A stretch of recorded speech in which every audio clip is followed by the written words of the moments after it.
Hello everyone, आज का जो हमारा क्वेश्चन है वो एक्सरसाइज 4.3 का क्वेश्चन नंबर 6 है। देखते हैं क्वेश्चन क्या लिखा है। If the work done by a body on application of a constant force is directly proportional to the distance travel by the body, express this in the form of an equation in two variables and draw the graph of the same by taking the constant force as 5 unit. Also read from the graph the work done when the distance traveled by the body is first है 2 unit, second है 0 unit. तो इस question का मैं मतलब समझा देती हूँ। तो चलिए स्टेप बाय स्टेप क्वेश्चन को समझते हैं। If the work done by a body on application of a constant force is directly proportional to the distance travel by the body. इसका मतलब कि अगर किसी बॉडी पर कोई ऑब्जेक्ट है, उस पे जो किया गया कार्य है वो किसी कांस्टेंट फोर्स के एप्लीकेशन पर वो डायरेक्टली प्रोपोर्शनल होता है उसके द्वारा ट्रेवल किए गए डिस्टेंस पे। ठीक है, इसको ऐसे समझते हैं जैसे, इसका सॉल्यूशन देखते हैं। जैसे एक बॉडी है, ठीक है, एक ऑब्जेक्ट, बॉडी का मतलब एक ऑब्जेक्ट है, इस पे हम कोई फोर्स लगाते हैं, इसको मान लीजिए धक्का देते हैं, चाहे एक फोर्स आप समझते हैं, एक बल लगाते हैं, तो ये जो है बॉडी अपनी जगह से मूव करती है। कोई भी बॉडी, अब जैसे बॉल को ही ले लीजिए, वो बॉल पे अगर फोर्स लगाएंगे तो वो एक जगह से दूसरी जगह पर मूव करेगी। ठीक है, तो ये मान लीजिए एक बॉडी है जिसपे हमने फोर्स लगाया है, तो ये मूव करके यहाँ पे आ गई। ठीक है, मतलब यहाँ पहले यहाँ पे थी, अब इस पॉइंट पे आ चुकी है बॉडी। इसने इतना डिस्टेंस जो है ये ट्रेवल किया है। ठीक है, ये जो फोर्स है वो कांस्टेंट है, मतलब एक कांस्टेंट फोर्स है। तो इस कांस्टेंट फोर्स को लगाने पर यहाँ ये जो बॉडी है यहाँ से यहाँ पे आ चुकी है। तो इस बॉडी के द्वारा ये कार्य किया गया, वर्क किया गया है। ठीक है, वर्क किया गया है तभी ये यहाँ से यहाँ आई है। तो जो वर्क हुआ है वो डायरेक्टली प्रोपोर्शनल, यहाँ पे लिखा गया है if the work done by a body on application of a constant force is directly proportional to the distance travel by the body. Body के द्वारा ट्रेवल किया गया जितना डिस्टेंस है उसके डायरेक्टली प्रोपोर्शनल होता है किया गया वर्क। ठीक है, तो अगर हम मानते हैं लेट वर्क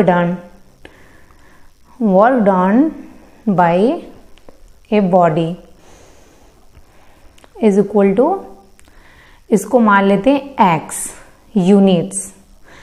हमें इसका यूनिट्स पता नहीं तो सीधे हम कोई भी ऐसे डायरेक्ट यूनिट्स लिख सकते हैं। ठीक है, उसके बाद और हम जो डिस्टेंस है जो उसके द्वारा ट्रेवल किया गया है यहाँ से यहाँ तक मूव जो हुआ है, तो ये हम डिस्टेंस मानते हैं y, and distance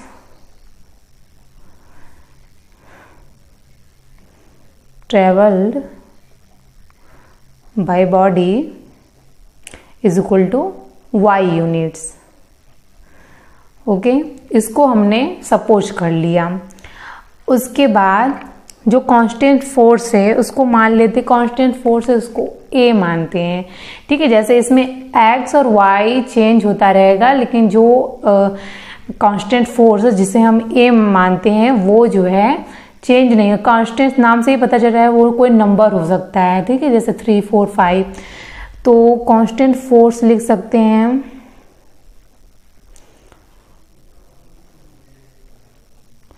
is equal to A unit. ठीक है, यहाँ पे हमारा ये हो चुका है जैसे हमने इसको सपोज कर लिया। अब देखिए क्वेश्चन क्या करता है। क्वेश्चन कह रहा है कि work done by body on application of a constant force is directly proportional to the distance travel by the body. मतलब ये जो वर्क है, वर्क हमने x माना है, x is directly proportional to the distance travel by the body. x is proportional to the y। ठीक है, directly proportional. एक इनवर्सली प्रोपोर्शनल होता है उसमें हम 1/y करके लिखते हैं, लेकिन directly proportional x is directly proportional to y। इसका मतलब होता है y अगर अधिक है तो x भी उसी के अकॉर्डिंग बढ़ेगा, ठीक है। अगर जो y जो डिस्टेंस है वो कम है तो x भी कम होगा, और इसी प्रकार से जैसे जैसे मतलब ये बढ़ता जाएगा x भी बढ़ता जाएगा, घटता। अगर डिस्टेंस को हम कम करें तो मतलब कम डिस्टेंस अगर आए तो वर्क भी कम ही आएगा। तो इसका मतलब ये होता है कि मतलब डायरेक्टली प्रोपोर्शनल का मतलब कि जो जैसे x जो है y पर के डायरेक्टली प्रोपोर्शनल है तो y जैसे जैसे बढ़ेगा x भी वैसे वैसे बढ़ेगा, ठीक है। इसको इक्वल करने के लिए हमें एक कांस्टेंट की जरूरत पड़ती है। तो यहाँ से बता दिया है कि on application of constant force, उस कांस्टेंट फोर्स को हमने a माना है, तो इसको इक्वल करने के लिए यहाँ पे a को हम मल्टीप्लाई कर देंगे y से, ठीक है। तो ये हमारा एक इक्वेशन बन चुका है, जो आप देख सकते हैं कि एक लीनियर इक्वेशन बन चुका है, ठीक है। तो यही हमें फॉर्म जो है बनाना था। तो यहाँ से आप लिख सकते हैं इक्वेशन इन टू वेरिएबल, ठीक है। ये दो वेरिएबल का है, ये लीनियर इक्वेशन है, linear equation in two variable. तो इसमें से एक जो क्वेश्चन का पार्ट है वो सॉल्व हो चुका है। अब देखिए आगे लिखा है and draw the graph of the same by taking the constant force as 5 unit. जो हमारा कांस्टेंट फोर्स A है उसको 5 यूनिट लेने पर हमें जो है उसके लिए ग्राफ ड्रा करना है, ठीक है। यहाँ पे लिख सकते हैं if A is equal to 5 then x is equal to 5y। यहाँ पे बस A की वैल्यू पुट कर दिए, तो यहाँ से एक हमारा जो है लीनियर इक्वेशन मिल चुका है। इसके लिए हमें ग्राफ ड्रा करनी है, और अब ग्राफ जो है बहुत ही आसानी से ड्रा कर सकते हैं। इसे यहाँ मैंने छोटा सा बना दिया है, ठीक है। यहाँ पे ओरिजिन होता है, आपको पता है इसको, ये हमारा x dash x, y dash और ये y एंड y डैश, ठीक है। ये x एक्सिस होता है, ये y एक्सिस होता है, ठीक है। अब यहाँ से लिख सकते हैं 1 2 3 4 5 -1 -2 -3 -4 -5 1 2 3 4 -1 -2 -3 -4, ठीक है। एक छोटा सा मैंने ये प्लेन ड्रॉ कर दिया, कोऑर्डिनेट प्लेन। अब इसमें हमें इसको प्लॉट करना है, इसको ड्रॉ करना है, ठीक है। तो इसके लिए 2 पॉइंट चाहिए। आपको पता है ये कि जैसे कोई भी ग्राफ ड्रॉ करने के लिए आपको 2 पॉइंट चाहिए, ठीक है। तो यहां से आप लिखा सकते हैं, एक बार put x is equal to 0 then y is equal to 0 put करेंगे, x इज इक्वल टू 0 तो y की भी वैल्यू 0 आएगी। तो एक पॉइंट जो है आपको मिला 0 एंड 0, ठीक है। अब यहां से दूसरा पॉइंट भी हम निकाल सकते हैं, put y is equal to 1 put करते हैं।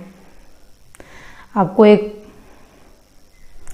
लाना है पॉइंट, तो इसके लिए कोई भी वैल्यू रख सकते हैं। तो x इज इक्वल टू, इसमें अगर 1 पुट करते हैं तो 5 इंटू 1 जो है x की वैल्यू 5 आ जाएगी, ओके। तो ये हमारा एक दूसरा पॉइंट मिला, x पहले लिखा था तो x की वैल्यू 5 एंड y की वैल्यू 1, ठीक है। तो ये 2 पॉइंट हमें मिल गए जिसके हेल्प से हम ग्राफ ड्रा कर सकते हैं। तो एक पॉइंट हमारा 0 0 तो यही पे ओरिजिन पे ही होता है।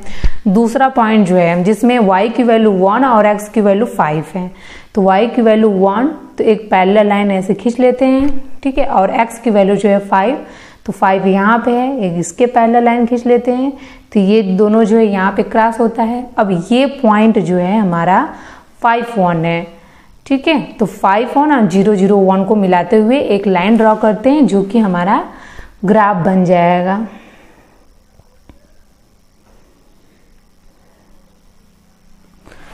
ठीक है, तो ये हमारा ग्राफ रेडी हो चुका है। अब जो है जो हमारा क्वेश्चन का सेकेंड पार्ट था वो भी कंप्लीट हो चुका है। अब इसका थर्ड पार्ट देखते हैं क्या है, लिखा है also read from the graph the work done when the distance travel by the body is. ठीक है, बस कुछ नहीं, ये भी बहुत इजी है डिस्टेंस आपको बता दिया है, आपको वर्क बताना है, ठीक है, जो किया गया कार्य है वो बताना है। तो यहां से पहला जो है वो 2 यूनिट दिया गया है, मतलब डिस्टेंस दिया गया, when the distance travel by the body, मतलब यहाँ पे डिस्टेंस आपने क्या माना था, y माना था, तो y इज इक्वल टू पहले केस में 2 यूनिट्स है, ठीक है। तो यहां से y is equal to 2 unit, then work x is equal to क्या होगा, इसमें पुट कर देते हैं, इसमें पुट करेंगे तो 5 इंटू वाई की value 2, x is equal to 10 units, ठीक है। अब यहां से सेकेंड भी देख सकते हैं, सेकेंड ऐसे ही 0, मतलब y is equal to 0 unit, distance की वैल्यू 0 दी गई है, तो हमें x की वैल्यू वर्क जो है बॉडी की तरफ किया गया वर्क निकालना है, तो work x is equal to 5 into 0, x is equal to 0 units, ठीक है। तो हमारा क्वेश्चन कंप्लीट हो चुका है। आई होप आपको क्वेश्चन जो है क्लियरली समझ में आ चुका होगा। अगर आप क्वेश्चन को समझ लेते हैं तो आपको सॉल्व करना बहुत ही ईजी हो जाता है। तो आज की वीडियो में बस इतना ही, मिलते हैं नेक्स्ट वीडियो में।